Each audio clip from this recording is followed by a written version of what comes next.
ಸತ್ಯ, ಶಾಂತಿ, ಸಮಾನತೆ, ನಡೆನುಡಿ ಒಂದಾಗಿ ಬದುಕು ನಡೆಸಿ ಜಾತಿ ವ್ಯವಸ್ಥೆ, ಶೋಷಣೆ, ಮೌಢ್ಯ, ಕಂದಾಚಾರ ವಿರೋಧಿಸಿ ಸಮಗ್ರ ಕ್ರಾಂತಿ ಕೈಗೊಂಡ ಬಸವಾದಿ ಶರಣರ ತತ್ವ ಇಡೀ ಮನುಕುಲದ ಸಂವಿಧಾನ ಅಂತ ಅಖಿಲ ಭಾರತ ಶರಣ ಸಾಹಿತ್ಯ ಪರಿಷತ್ ಅಧ್ಯಕ್ಷ ಡಾಕ್ಟರ್ ಸಿ ಸೋಮಶೇಖರ್ ಅವರು ತಿಳಿಸಿದರು. ಕಮಲಾಪುರ ಪದವಿ ಕಾಲೇಜಿನಲ್ಲಿ ಸ್ನಾತಕೋತ್ತರ ವಿಭಾಗ ಆಂತರಿಕ ಗುಣಮಟ್ಟದ ಭರವಸೆ ಶಾಖೆ ಅಖಿಲ ಭಾರತ ಶರಣ ಸಾಹಿತ್ಯ ಪರಿಷತ್ ಹಾಗೂ ಜಿಲ್ಲಾ ಕದಳಿ ಮಹಿಳಾ ವೇದಿಕೆ ವತಿಯಿಂದ ಶುಕ್ರವಾರ ಆಯೋಜಿಸಿದ ವಚನಕಾರ್ತಿಯ ಅನುಸಂಧಾನ ರಾಷ್ಟ್ರಮಟ್ಟದ ವಿಚಾರ ಸಂಕಿರಣಕ್ಕೆ ಚಾಲನೆ ನೀಡಿ ಮಾತನಾಡಿದರು. ಆಧುನಿಕ ಸಂವಿಧಾನಗಳು ಹಲವು ಬಾರಿ ತಿದ್ದುಪಡಿಯಾಗಿವೆ. ಶರಣ ತತ್ವ ನೀತಿ ಸೂತ್ರಗಳು ತಿದ್ದುಪಡಿಯಾಗದ ಸರ್ವಕಾಲಿಕ ಸತ್ಯ ಮೌಲ್ಯಗಳಾಗಿವೆ. ವಚನಕಾರ್ತಿಯರ ಅನುಭವದ ಜೊತೆಗಿನ ಅವಿನಾಭಾವ ಸಂಬಂಧವಿದೆ. ಅನುಸಂಧಾನ, ಅಕ್ಕ ಮಹಾದೇವಿ, ಐದಕ್ಕಿ ಲಕ್ಕಮ್ಮ ಸೇರಿದಂತೆ ಅನೇಕ ವಚನಕಾರ್ತಿಯರು ಮೌಲ್ಯಯುತವಾಗಿ ಬದುಕಿದ್ದಾರೆ. ತಮ್ಮ ಜೀವನಾನುಭವ, ಅವರ ಕಾಲದ ಜಟಿಲ ಸಮಸ್ಯೆಗಳು ಪರಿಹಾರ ಕೈಗೊಂಡು ಸಂವಿಧಾನಿಕ ಮೌಲ್ಯಗಳನ್ನು ವಚನದಲ್ಲಿ ಉಲ್ಲೇಖಿಸಿದ್ದಾರೆ. ಅವುಗಳನ್ನು ಅರಿತುಕೊಳ್ಳುವುದೇ ಜೀವನ ಸಾರ್ಥಕತೆಯ ಅನುಸಂಧಾನ ಅಂತ ತಿಳಿಸಿದರು.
ವೈಚಾರಿಕ ಚಿಂತನವನ್ನ, ವೈಚಾರಿಕ ಮಂಥನವನ್ನ, ನಾವು ಆ ಅನುಸಂಧಾನವನ್ನ ಬಸವಾದಿ ಶರಣರ ಒಂದು ಬೌದ್ಧಿಕ ಮಟ್ಟಕ್ಕೆ ನಡೆಸಿಕೊಂಡು ಬೆಳೆಸಿಕೊಂಡು ಬಂದಂಥವರು ವಚನಕಾರ್ತಿಯರು. ಸುಮಾರು 33 ವಚನಕಾರ್ತಿಯರನ್ನು ನಾವು ಗುರುತಿಸ್ತೇವೆ. 1300ಕ್ಕೂ ಹೆಚ್ಚು ವಚನಗಳನ್ನ ಅವರು ರಚನೆ ಮಾಡಿದ್ದಾರೆ.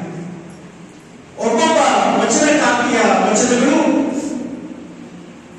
ಕೇವಲ ಭಗವಂತನ ಅನುಸಂಧಾನಕ್ಕೆ ಸೀಮಿತವಾಗಿಲ್ಲ, ಬದುಕಿನ ಡೊಂಕುಗಳನ್ನು ತಿದ್ದುವಲ್ಲಿ, ಆತ್ಮವಿಮರ್ಶೆ ಮಾಡಿಕೊಳ್ಳುವಲ್ಲಿ, ಜೀವನದ ಮೌಢ್ಯಗಳನ್ನು ವಿಡಂಬನೆ ಮಾಡುವಲ್ಲಿ, ಸಮಾಜವನ್ನು ತಿದ್ದುವಲ್ಲಿ ವಚನಕಾರ್ತಿಯರು ಬಹುದೊಡ್ಡ ಸಾಧನೆಯನ್ನು ಮಾಡಿದ್ದಾರೆ.